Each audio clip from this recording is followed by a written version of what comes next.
آج مولوی کا ایگزام اختتام پذیر ہوا۔ یہ سوالات 3 حصوں پر مشتمل ہیں: حصہ الف، حصہ با اور حصہ جیم۔ حصہ الف میں معروضی سوالات ہیں جس کے 4 ممکنہ جوابات دیے گئے ہیں۔ ان میں سے کسی ایک صحیح جواب کو چن کر لکھیں گے۔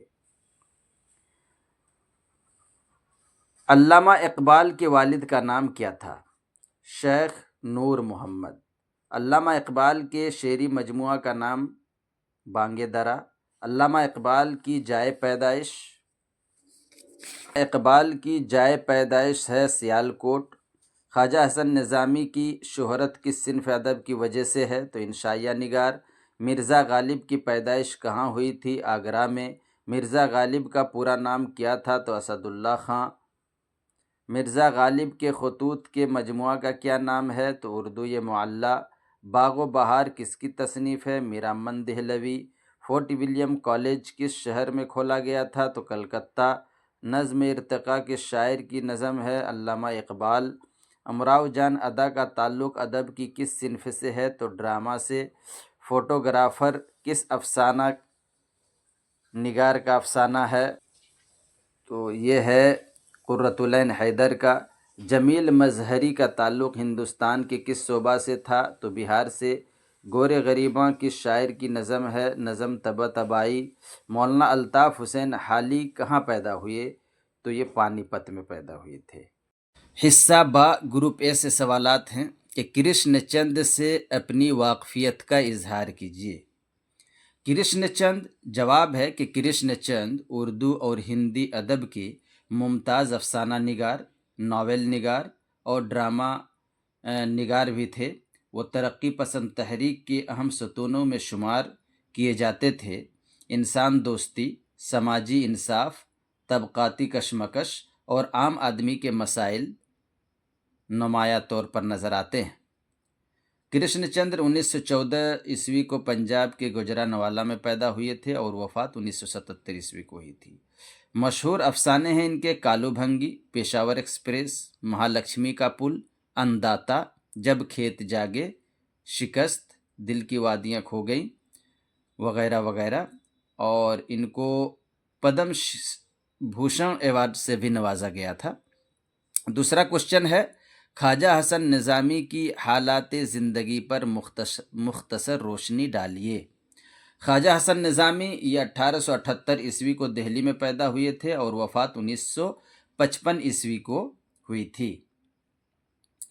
یہ ممتاز نثر نگار، سوانح نگار، صوفی، منش، ادیب اور مذہبی و اصلاحی مصنف تھے۔ ابتدائی تعلیم گھر پر ہی حاصل کی۔ عربی، فارسی، اردو اور اسلامی علوم پر انہیں دسترس حاصل تھی۔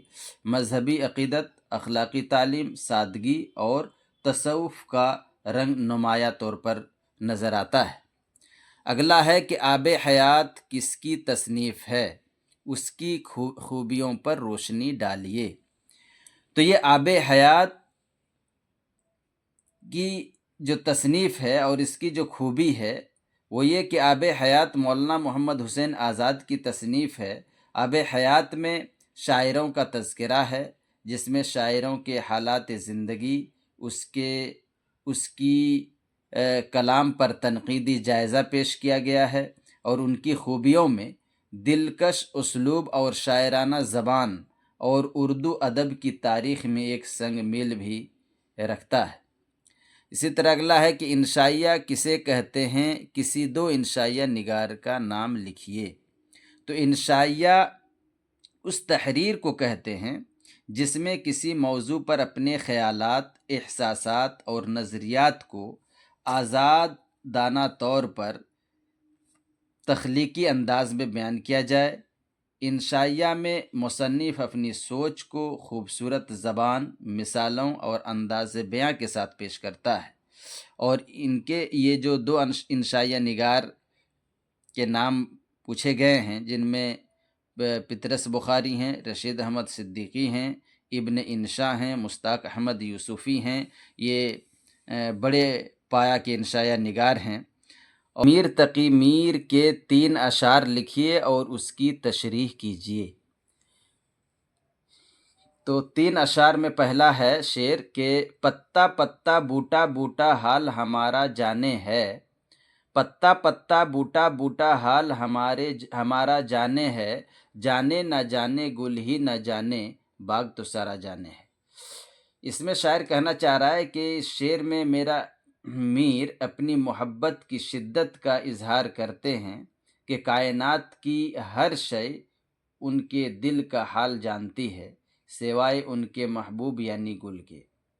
اور اگلا شعر ہے کہ الٹی ہو گئیں سب تدبیریں کچھ نہ دوا نے کام کیا، الٹی ہو گئیں سب تدبیریں کچھ نہ دوا نے کام کیا، دیکھا اس بیمار دل نے آخر کام تمام کیا۔ تو اس شعر میں شاعر نے دل کی بیماری کیا ہے؟ تو عشق ہے، تو عشق کو لا علاج قرار دیا ہے کہ عشق کے جو مریض ہوتے ہیں اس کا کوئی علاج نہیں ہوتا، جس کے سامنے تمام تدبیریں اور دوائیں بیکار ہو جاتی ہیں اور بالآخر اس بیماری نے جان بھی لے لی۔ تیسرا شعر ہے کہ میر ان نیم باز آنکھوں میں، نیم باز نم باز آنکھوں میں ساری مستی شراب کسی ہے۔ تو اس میں جو شاعر کہنا چاہ رہا ہے کہ اس شعر میں میر نے محبوب کی نشیلی آنکھوں کی تعریف کی ہے، نشیلی آنکھوں کی تعریف کی ہے کہ جن کی مستی شراب کسی ہے، جن کی اثر سے ساری دنیا خراب کسی ہے۔ پھر اگلا ہے کہ مندرجہ ذیل واحد لفظ کی جمع بنائے، مخلوق کی جمع مخلوقات، سبق اسباق، عمل اعمال، حد حدود، کنواں کنویں۔ مندرجہ ذیل لفظ کی ضد بنائیں، ذلت عزت، روشنی تاریکی، مشرق موحد، ارض سما تازہ باسی۔ مٹی کے حصہ باب گروپ بی میں کہ مٹی کے تہ میں کون کون سے خزانے قدرت نے چھپا رکھے ہیں۔ معدنیات جیسے سونا چاندی لوہا تانبا وغیرہ یہ معدنیات میں آتے ہیں، اور توانائی کے وسائل کو بھی چھپا رکھا ہے جیسے کوئلہ، پیٹرولیم، قدرتی گیس اور پانی وغیرہ۔ اگلا کوشچن ہے کہ انشائیہ اور مضمون میں کیا فرق ہے؟ تو انشائیہ یہ ذاتی غیر رسمی اور ہلکے پھلکے انداز میں لکھا جاتا ہے، ذاتی جذبات اور خیالات کا اظہار ہوتا ہے اور طنز و مزاح کا عنصر بھی پایا جاتا ہے انشائیہ میں۔ اور مضمون میں رسمی، سنجیدہ اور کسی خاص موضوع پر منظم طریقے سے لکھا جاتا ہے۔ مضمون پر جامع اور مدلل بحث ہوتی ہے، ایک منظم ساخت مقدمہ نفس مضمون اور نتیجہ کی پیروی بھی کرتا ہے۔ تیسرا ہے کہ تحریک آزادی میں اردو زبان و ادب کا کیا رول رہا ہے؟ تو تحریک آزادی میں اردو زبان و ادب نے مسلمانوں میں سیاسی شعور پیدا کرنے، اتحاد پیدا کرنے اور جذبہ حریت کو فروغ دینے میں اہم کردار ادا کیا ہے۔ اگلا ہے کہ پریم چند کے ناول بیوہ کے اہم کردار کون کون سے ہیں؟ تو بیوہ دراصل پردہ مجاز ہے جس کا ایک نام بیوہ بھی ملتا ہے۔ بیوہ کا مرکزی کردار ہے رام ناتھ، معاون کردار دیا ناتھ اور ایک اہم نسوانی کردار ہے کانتا۔ ڈرامہ اور ناول میں سے کسی ایک کی تعریف پیش کریں۔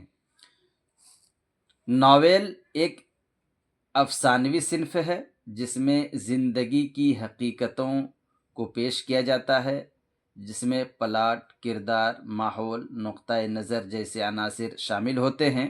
گویا کہ ناول ایک مکمل زندگی کی عکاسی کرتا ہے اور انسانی تجربات کی گہرائی میں اترتا ہے۔